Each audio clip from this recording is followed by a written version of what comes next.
வாழ்க்கையில் பிடிப்பேதும் இல்லை எனக்கு. இல்லை, எந்த புகாரும் கூட. நான் அசடும் அல்ல, அதை வெறுக்கும் அளவுக்கு. ஆனால் இன்று இளமையின் அந்தி மாலையில் மௌனத்தின் ஒரு கரையில் நிற்கிறேன் நான். இரக்கமற்ற காலம் பெருக்கெடுத்து ஓடுகிறது, நூற்றாண்டுகளில் சமைந்துவிட.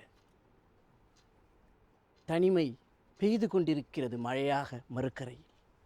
ஓ என் இனிய நண்பர்களே, கவிஞர் நசீர் கேட்கிறான், வாழ்க்கை என்பது தனிமை, மௌனம், இதை தவிர வேறு என்னதான் என்று.